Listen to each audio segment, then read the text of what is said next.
history when he's in Riyadh. Now, in return, the president wants help fighting the Islamic State. It's not a coincidence that the itinerary includes the religious centers for Islam, Judaism, and Christianity. The White House officials are portraying the tour as an opportunity to unite the three religions in the fight against intolerance and radical extremism. So, will it work? Joining me now, the founder of the American Truth Project, Barry Nussbaum. Barry, there are reports out there saying that Trump is getting the red carpet in Saudi Arabia, different than what our former president would have gotten, Obama. Apparently, relations between the Saudis and the Obama administration had hit low points. Yeah, this is a profound change, Stephanie, throughout the Middle East on both sides of the ledger, which is the more moderate Sunni states led by Saudi Arabia, and obviously the Jewish state in Israel. When you project power and you project leadership, you're respected, and that went away for about 8 years. And as we all know, this is a whole new foreign relations program coming out of not only the White House, but the State Department as well. Is there a reason that the president would go to Saudi Arabia first? Other former presidents would maybe go to Mexico or Canada. Why Saudi Arabia?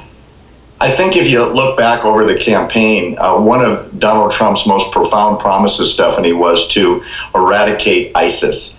ISIS is a radical thorn not only in the Western world, but also in the Middle Eastern Arabic world. They want ISIS gone as badly as we do because ISIS is the enemy of all of the monarchies, including the monarchy in Saudi Arabia. So a strong American alliance with Saudi Arabia against ISIS, and hopefully as well against al-Qaeda, is good news for the king in Saudi Arabia. Indeed, and I know that they said that they were looking for the anti-Obama, and that's definitely our president right now. Now, he'll also be making a stop at the Vatican. What do you think will come of this meeting?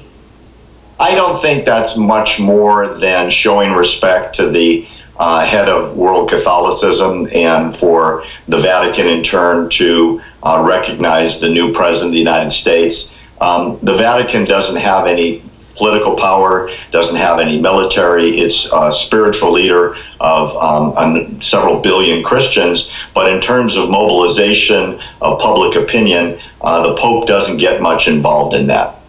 And then we're going to shift over to Israel, where he'll meet with Prime Minister Benjamin Netanyahu. And it sounds like, again, he's going to try to tackle the relationship between the Palestinians and the Israelis. Do you think he's going to be able to make any gains on this?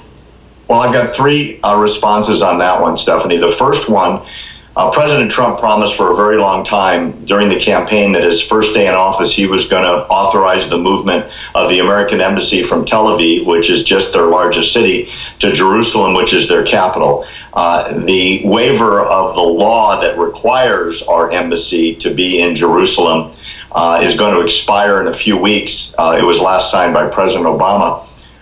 The rumor is, sadly, that Trump will sign the waiver and not move the embassy. So that's issue number one, although he promises to go to the Western Wall, which is the holiest site in world Judaism. The most prominent pressing issue on Trump's plate is whether or not he's going to put pressure on the Palestinian Authority to stop paying terrorists with American money.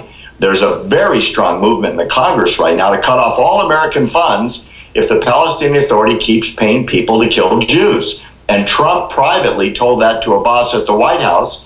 And the Palestinian Authority, after Abbas left, said Trump's request was, quote, crazy to even request it. So I'm sure that's going to be on the agenda. Wow. The third thing, obviously, is whether Abbas is willing to make peace. So far, he won't even talk to any leaders of Israel. Yeah, it doesn't sound like he wants to. And of course, the elephant in the room here, the Iran nuke deal. Do you think he's going to tackle this issue? I mean, obviously, that's really important to Israel. I really hope so. Remember, that was one of his promises. I'm going to tear it up on the first day, Stephanie. Meanwhile, nothing like that has happened.